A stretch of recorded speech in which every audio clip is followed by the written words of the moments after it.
চাকরের বাচ্চা চাকরানি আমার সংসারটারে শেষ করে দিচ্ছে। মম, তুমিই বলো এখন কি করবি? পিয়াস, এখন কি করা যায় বলো? মাই অপিনিয়ন, ওই মেয়েকে বেশি পোক করা যাবে না, মানে খোঁজানো যাবে না। তাহলে ওই মেয়ে উল্টো আমাদেরকে পোক করে দেবে। তাহলে তো ও মনে করবে ওকে আমরা ভয় পাচ্ছি। মম, আমি বলি কি, তুমি জিসানের সাথে কথা বলো, কথা বলে ওই মেয়েকে গ্রামে রেখে আসতে বলো। জিসান, জি আম্মু, এদিকে বলো। ওই চাকরের মেয়েকে ওর বাড়িতে দিয়ে আয়। আম্মু এ কথা বলো না, ওই বাসা ছেড়ে কোথাও যাবে না, ও খুব ডেঞ্জারাস মেয়ে। কিন্তু ডেঞ্জারাস তাহলে বিয়ে করেছিস কেন?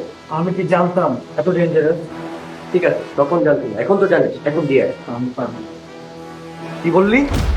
আমি তোর বড় ভাই, তোকে অর্ডার করছি এই মেয়েকে এক্ষুনি দিয়ে আয়।